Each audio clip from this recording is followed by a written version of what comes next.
오늘은 한 해의 마지막 주일입니다. 올해는 참 은혜 중에 좋았습니다.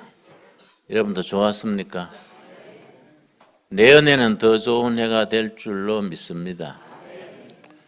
UN 보건기구를 WHO라 그럽니다. WHO. UN 보건기구에서 일생의 주기를 새롭게 발표했습니다. 65세까지 청년기라고 발표하고 66세에서 80세까지 장년기입니다. 거기에 따르면 저도 아직 장년기를 살고 있지요. 81세에서 110세까지 노년기라고 했습니다. 지금 태어나는 아이들은 수명이 130세 그 정도 살게 된다 했습니다. 우리도 천국이 좋지만은 오래 살다 갑시다.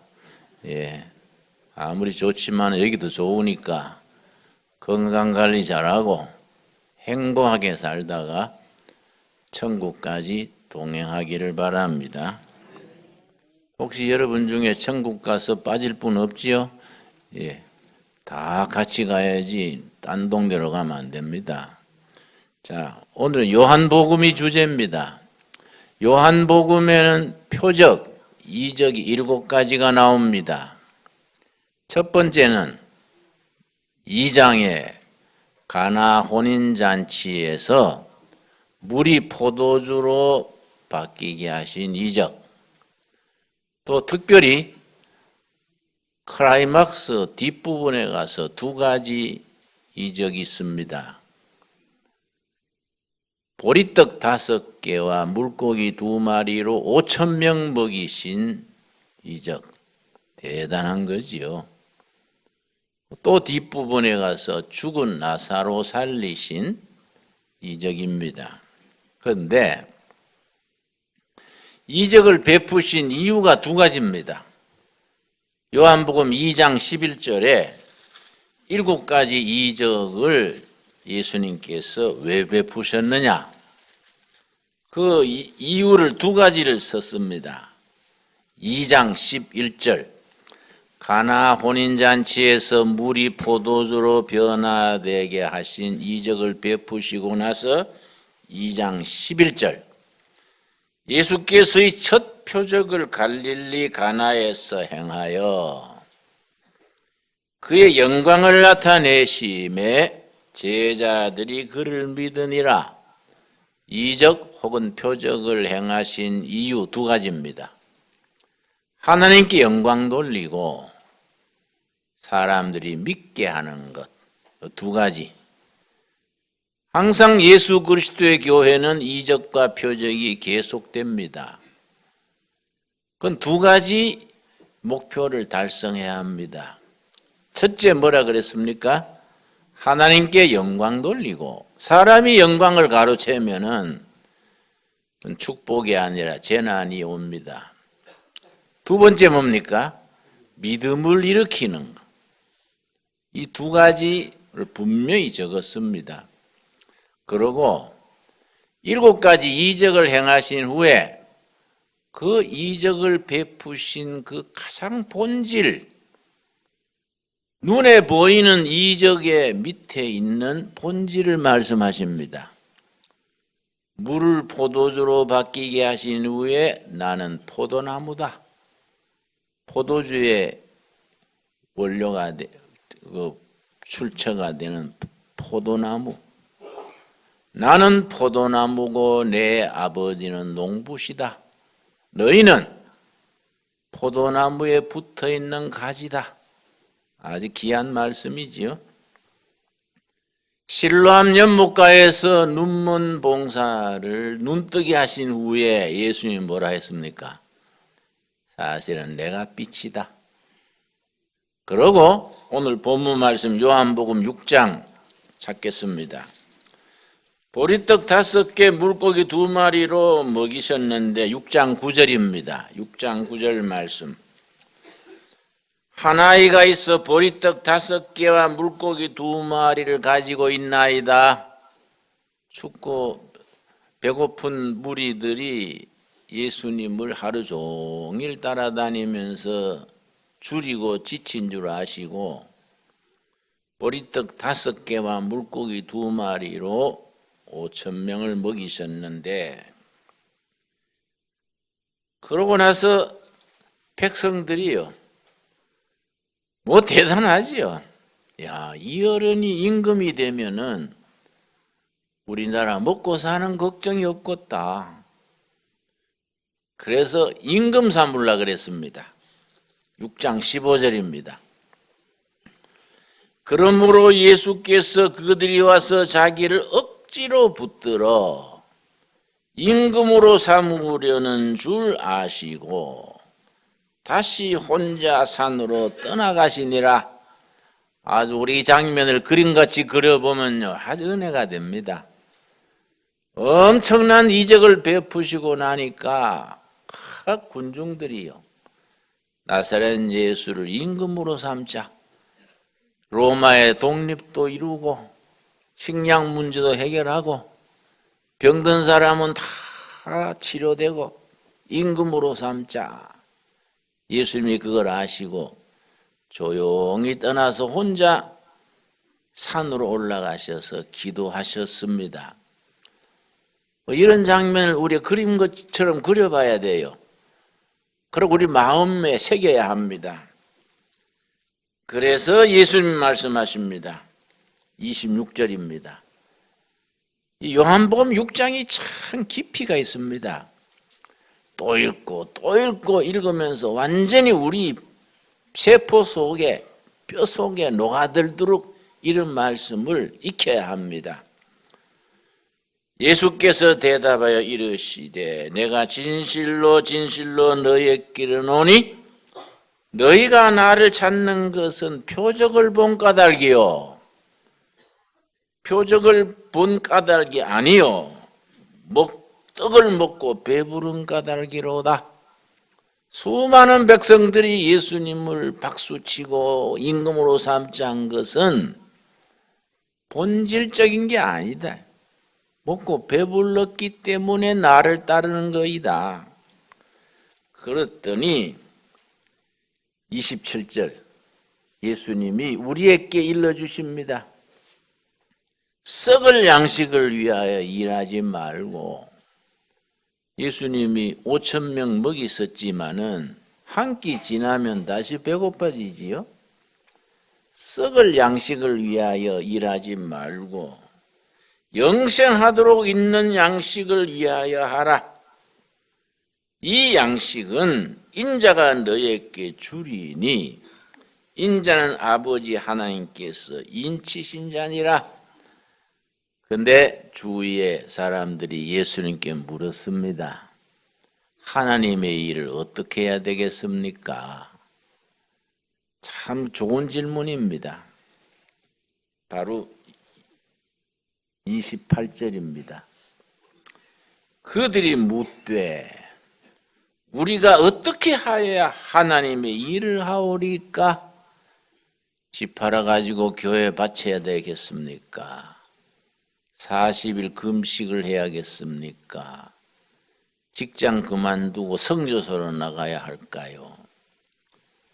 하나님의 일을 어떻게 해야 잘하는 것인가? 참 중요한 질문이지요. 하나님의 일을 하고 싶은데 어떻게 해야 잘하겠습니까? 예수님께서 아주 중요한 대답을 하셨습니다. 29절입니다. 예수께서 대답하여 이르시되 하나님께서 보내신 일을 믿는 것이 하나님의 일이니라. 믿음이 하나님의 일이 딴 게 아니다. 보내신 자 예수 그리스도를 주인으로 영접하고 믿는 것이 하나님의 일이다. 여러분, 우리는 하나님의 일을 요란스럽게 생각합니다. 거창하게 생각합니다. 아니다. 보내신 자를 믿는 것, 바른 믿음, 그 믿음을 따라 사는 삶, 그것이 하나님의 일이다. 이 속에 담겨진 영적 비밀을 우리가 온몸으로 깨달을 수 있게 되기를 바랍니다. 뭘 하는 게 아니다. 바로 믿는 것이 하나님의 일이다. 이걸 영어로 표현할 때 누가 그렇게 썼습니다. 크리스찬의 삶은 빅두가 아니라 빅돈이다. 두는 뭐 한다는 거예요. 하나님이 위해서, 교회를 위해서 뭘 하는 게 하나님의 일이 아니다. 빅두지요. 크게 판을 벌리고 뭘 요란스럽게 일하는 게 하나님의 일이 아니다. 빅돈, 돈이라는 건 두, 디드, 돈 있지요? 두가 한다는 현재, 디드는 과거, 돈, 과거 완료지요? 하나님이 우리를 구원하시기 위해서 이미 이루어 놓은 것을 아멘으로 받아들이는 것. 그래, 빅돈, 그래. 하나님이 이미 이루어 놓으신 구원을 받아들이는 거예요. 바른 믿음, 그 속에서 나오는 순종, 그 복음을 누리는 삶. 그래서 건강하고 행복하고 사람다워지는 것. 그게 하나님의 일이다. 여러분, 이 말씀에 마음 깊이 깨달아서 하나님이 기뻐하시는 믿음에 설 수 있게 되기를 바랍니다. 그래서 요한복음 6장에서 서두에 보리떡 5개로 많은 사람 먹이신 뒤에 그게 문제가 아니다. 35절입니다. 35절. 34절에 사람들이 보리떡 5개로 수천 명 먹은 뒤에 이 떡을 우리한테 계속 주십시오. 그랬습니다. 34절이지요. 그들이 이르되 주여 이 떡을 항상 우리에게 주소서. 예수님의 대답이 아주 중요합니다. 35절 뭐라 그랬습니까? 우리 한번 같이 읽겠습니다. 예수께서 이르시되 나는 생명의 떡이니 내게 오는 자는 결코 줄이지 아니할 것이요 나를 믿는 자는 영원히 목마르지 아니하리라. 내가 떡이다. 내가 영원히 배고프지 않는 떡이다. 오늘 나누어 먹은 떡은 한 끼 지나면 배고프지고 내가 떡이다. 이 떡은 다시 줄이지 않는다. 같은 말씀 48절에 강조합니다. 내가 곧 생명의 떡이니라. 너희 조상들은 광야에서 만나를 먹었어도 죽었거니와. 옳은 말씀이지요? 광야 40년 동안에 만나를 매일 아침마다 거두어 먹었는데 그건 다시 배고프지지 않냐? 다 죽었지 않냐? 생명의 떡, 영원한 떡, 나를 먹는 자는, 나를 믿는 자는 영원히 줄이지 않는 떡이다. 그러고 죽은 나사로 살리신 뒤에 뭐라 그랬습니까? 내가 부활이다. 눈먼 봉사를 눈뜨게 하신 후에 뭐라 그랬습니까? 내가 빛이다. 이게 이제 요한복음의 진수입니다. 7가지 이적 표적이 문제가 아니라 그 표적의 밑바닥에 있는 진리. 그래서 죽은 자를 살리신 뒤에 내가 부활이요 생명이다. 눈봉사 눈뜨게 한 뒤에 내가 빛이다. 보리떡 5개로 많은 사람 먹인 뒤에 뭐라 그랬습니까? 내가 떡이다. 생명의 떡이다. 여러분, 그 53절에 보면은 깊이 있는 말씀을 하십니다. 예수께서 이르시되 내가 진실로 진실로 너희에게 이르노니 인자의 살을 먹지 아니하고 인자의 피를 마시지 아니하면 너희 속에 생명이 없느니라.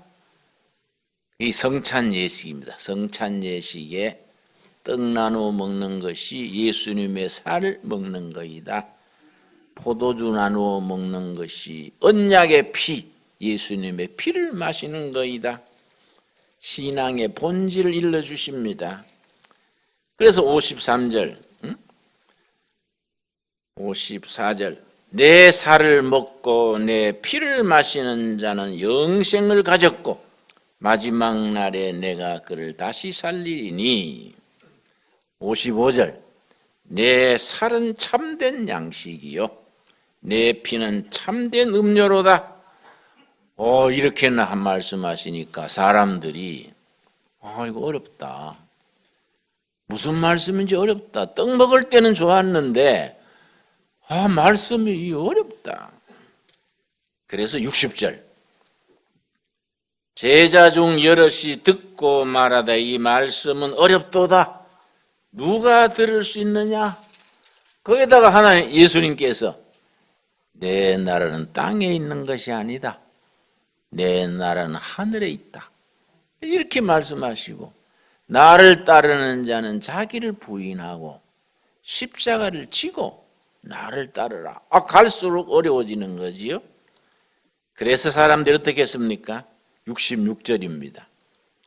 그때부터 그의 제자 중에서 많은 사람이 뭡니까? 떠나가고 떡 먹고 병 낫고 할 때는 구름대 같이 모이면서 임금으로 삼자 그랬는데 그와 함께 다니지 아니하더라. 예수님께서 이제 오늘 본문 말씀 67절이지요. 구름대 같이 모여서 임금으로 삼자, 나라를 바꾸자, 거창하게 나왔는데 이거 어려워서 못 따라다니겠다. 다 떠나가고 제자들만 남았습니다. 67절, 예수께서 12 제자에게 이르시되 너희도 가려느냐? 다 떠났는데 너희도 가렸느냐? 그때 베드로가 나서는 거지요. 나서는 데는 베드로가 1등입니다. 시몬 베드로가 대답하되 주여 영생의 말씀이 주께 있사오니 우리가 누구에게로 가오리까? 우리가 예수님을 따르는 것은 떡 먹고 따르는 게 아니고 병 놓고 따르는 것도 아니고 출세하려고 따르는 것도 아닙니다. 영생의 말씀, 생명의 말씀, 진리 대신 말씀이기 때문에 따르는 겁니다. 우리가 어디로 가겠습니까? 그래서 결론이 69절이지요. 이게 우리에게 남는 위대한 겁니다. 베드로로부터 오늘까지 앞으로도 예수님 오실 때까지 우리가 가슴에 품고 있어야 될 가장 중요한 거지요. 69절, 우리가 주는 하나님의 거룩하신 자인 줄 믿고 알았사옵나이다. 믿고 알았습니다. 거기에 연필이 있으면 줄을 칩시다. 알고 믿은 게 아니다. 믿었는데 알게 됐다. 믿고 알았습니다. 우리가 머리 나빠도 관계없고 학력이 나빠도 관계없고 총명하지 못해도 관계없어요. 믿고 아는 겁니다. 믿고. 알고 믿는 게 아니고 믿고 알았습니다. 주는 하나님이신 것을 믿고 알았습니다. 베드로의 신앙, 예수님의 제자들의 신앙이 오늘 우리들의 신앙이 될 수 있기를 바랍니다. 그래서 너희도 가려느냐? 세상 사람들은 예수님을 따라도 세상 것으로 따르기 쉽습니다. 내가 청계천에서 빈민촌에서 일할 때에 그때만 해도 굶는 사람들이 많았습니다. 참 우리나라 국민들 감사한 줄 알아야 돼요. 70년대 초인데요. 불과 40, 50년 전 그때만 해도 굶는 사람들이 참 많았습니다. 그래서 내가 이제 청년들 데리고 넉마주의를 해서 우리 넉마주의 구역이 있습니다. 새벽기도 마치고 망태 메고 찢게 지고 넉마주로 나가면요, 그 구역을 나와바리 그럽니다. 나와바리. 우리 나와바리가 뚝섬, 건국대학 그쪽이 우리 나와바리입니다. 공장에서 버리는 비닐루, 쇳동가리, 종이 하루 열심히 주워서 저녁 때 분류해서 팔면은 밀가루 2포는 삽니다. 한 포는 교회에서 쓰고 나도 먹고 한 포는 매일 굽는 사람 한 집씩 갖다 줬는데요. 참 보람 있습니다. 그 낮에 갖다 주면 안 돼요. 다 없는 집에 그 집만 갖다 주면 동네 싸움 납니다. 그 사람들이 또 왕따 당해요. 네 교회 얼마나 잘 빌길래 너 그 집만 갖다 주냐? 그래가지고 분위기가 안 좋습니다. 밤 11시 지나서 다 잠들었을 때 갖다 줍니다. 갖다 주면요, 애들하고 굶다가 교회에서 밀가루 한 포 갖다 주면은 가정주부가 눈물 흘려요. 나를 천사같이 대합니다. 애들은 기뻐서 깡충깡충 뛰고요. 그런데 5 식구가 밀가루 한 포를 수제비를 해 먹으면은 열이틀 아껴 먹으면 보름 걸립니다. 한 보름 뒤에 가정주부가 날 찾아와요. 선생님 떨어졌습니다. 난 세대가 많으니까 뭐이 떨어진 줄 모르지요. 예, 뭐이 떨어졌나요? 약이 떨어졌나요? 연탄이 떨어졌나요? 지난번에 갖다 주신 밀가루 떨어졌습니다. 그럼 속으로 화가 나요. 한 포 갖다 주면 자기들이 뭘 해도 좀 대책을 세워야지. 그냥 보름 동안 까먹고 또 오면 안 되지요. 그래도 할 수 있도 한 포 갖다 주고 3번, 4번, 5번 갖다 준 뒤에 내가 참 중요한 걸 깨달았습니다. 우리나라의 복지제도 이거 신경 써야 됩니다. 많이 받은 사람이 교회를 욕합니다. 5번, 6번 넘어 받다가 그 집에만 줄 수 없지요. 다른 집도 굶는 집이 많으니 딴 집으로 이제 합시다. 주다가 안 주면 그 사람이 교회를 욕을 하고 해코지합니다. 또 검찰에 고발까지 합니다. 예배당은 우리 팔아가지고 저거는 잘 먹고 시내 빌딩 사놨대. 이러고 해코지합니다. 한두 번 받은 사람은 고마운 줄 아는데 계속 물질로 받은 사람들은 오히려 교회에 해를 끼칩니다. 나중에 줄 것도 없고 지치고 해서 줄 거는 없고 가서 예배 드리고 기도해 드리고 성경 말씀 나누고 믿음으로 이끌어선 사람들은 못 갖다 줘도 자기 발로 일어섭니다. 교회 일꾼이 됩니다. 교회 기둥이 되고 전도하려 하고 이 영적 법칙입니다. 교회가 세상 것으로 줄라 그러면은 오히려 교회가 본질을 잃어버립니다. 그래서 저는 이 본문 읽으면서 예수님께서 제자들에게 다 떠나는데 너희도 가려느냐? 아주 실감이 납니다. 베드로의 대답이 뭡니까? 주님, 아도나이 주님은 생사여탈권을 가진 주인입니다. 주님 아도나이시여, 생명의 말씀이 여기 계시는데 어디로 가겠습니까? 우리는 아도나이께서는 이 땅에 오신 하나님이신 줄 믿고 알았습니다. 우리들의 고백이 될 수 있기를 바랍니다. 여러분, 우리 금년 한 해 내가 그제 추운데 일부러 혼자서 둘레길 한 바퀴 천천히 돌면서 생각했는데요. 금년 시작할 때 기도 제목, 간절한 기도 제목 3가지가 있었는데 다 응답받았어요. 참 감사한 해다. 내년부터는 제대로 잘해야지. 하나님이 우리를 챙겨주시고 응답하시고 인도하시는데 잘해야 안 되겠습니까? 금년 이제 다 마무리하고 내년에는 우리 일생에 멋진 해로 세워나갑시다. 하나님이 기뻐하는 걸 우리가 이루어 나가는 해가 될 수 있기를 바랍니다. 주는 그리스도시고 하나님이신 것을 믿고 알았습니다. 참 귀한 말씀이지요. 여러분, 제가 남양만에서 목회를 하는데요, 농민들이 참 가난해요. 소금 땅이 우리가 개척해서 농가 세운 땅이 960만 평입니다. 1200세대가 들어갔는데요. 이 농협에서 자꾸 돈 내란 딱지는 날아오고 애들 교육시킬 돈도 없고 교회 헌금하고 싶어도 헌금 못하고 그래서 교회가 앞장서서 돼지단지, 소단지, 젖소단지 만들었습니다.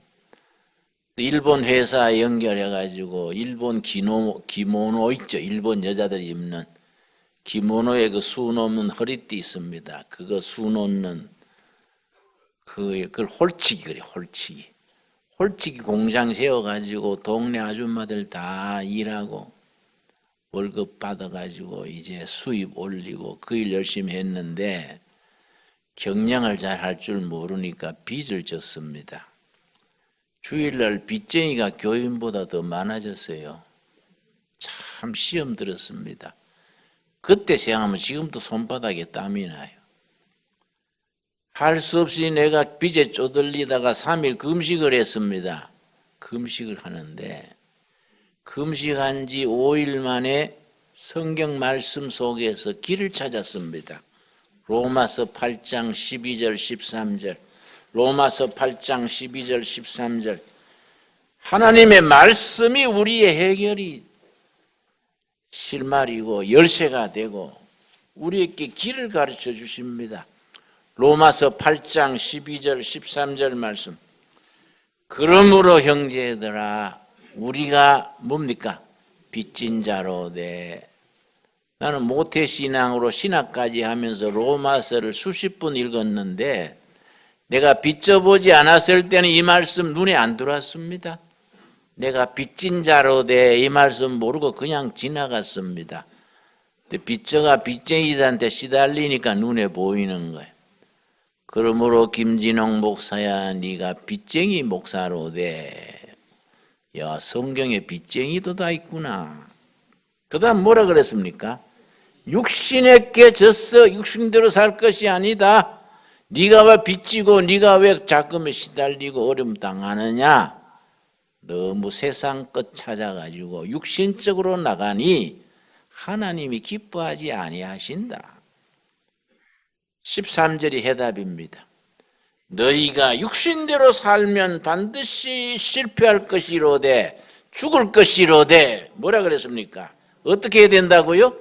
영으로서 육신을 죽이면 살리라. 영적인 것이 앞서고 첫째가 되고 세상적인 거 먹고 사는 거 빚진 거 모든 거 육신적인 것이 영적인 것이 뒤따르게 해봐라. 너는 살 길이 열린다. 제가 금식하는 5일째 이 말씀 읽고요.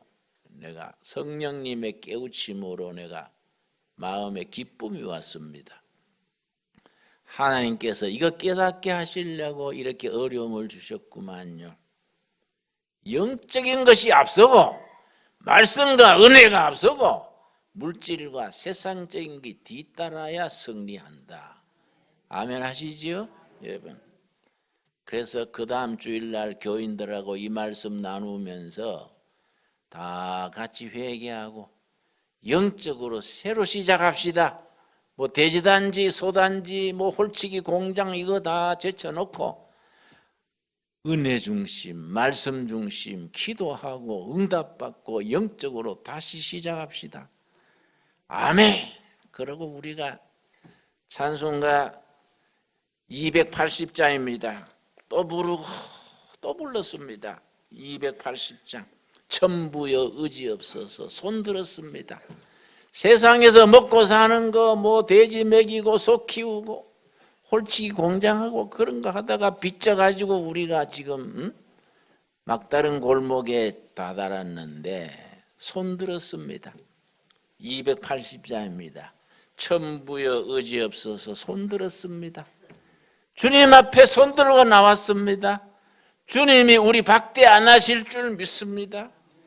우리 위해서 피 흘려 죽으셨으니 주님 앞으로 우리 손 들고 나옵니다. 우리가 은혜 받고 울면서 불렀습니다. 그 다음 날부터 역사가 일어나더라고요. 하나님이 빚을 다 갚아줬습니다. 그냥 물 흐르듯이 갚아주셨습니다. 여러분, 우리는 하나님의 자녀들입니다. 하나님의 백성들입니다. 영적인 것이 앞서고 세상적인 것 뒤따라갈 수 있기를 바랍니다. 천부여 의지 없어서 우리 1절만 같이 부르겠습니다. 천부여 의지 없어서 손 들고 옵니다. 주 나를 박대하시면 나 어디 가리까. 내 죄를 씻기 위하여 피 흘러주시니 고백에 하는 마음으로 주 앞에 옵니다. 여러분 아멘 하시지요? 이 말씀 우리에게 주시는 살아있는 찬양으로 받으시기 바랍니다. 우리 1절 다 손들고 1절 한번 보겠습니다. 다 손들고 올해 마지막 주일에 우리가 하나님 앞에 손들고 나옵시다. 천부여 의지 없어서 손들고 옵니다. 주 나를 박대하시면 어디 가리까. 아멘. 죄를 씻기 위하여 피 흘러주시니 고백에 하는 마음으로 주 앞에 옵니다. 이 시간 성령께서 올해 마지막 주 예배드리는 우리에게 살아있는 말씀으로 은혜로 이 찬양으로 임하게 될 줄로 믿습니다. 여러분 주님 의지고 나갈 때 말씀 안에서 기도 중에 응답이 오고 길이 열립니다. 올해 보내고 내년 2019년은 영적으로 승리하는 해를 맞을 수 있게 되기를 바랍니다. 기도하겠습니다. 주님 은혜를 감사드립니다. 올해 받은 은혜 낱낱이 헤아려 감사드립니다. 받은 은혜 합당한 열매 맺게 하여 주시옵소서. 말씀에 뿌리 내려 성령의 열매 맺게 하옵시며 기도 중에 응답받아 하나님 영광 돌리게 하여 주시옵시며 우리에게 믿음으로 살아가는 것 자체가 기적이고 표적입니다. 하나님께 영광 돌리게 하옵시고 우리 믿음이 자라게 하시며 우리 믿음을 주위의 사람들에게 전하는 전도자들로 세워 주시옵소서. 예수님 이름 받들어 기도드려 사옵나이다. 아멘.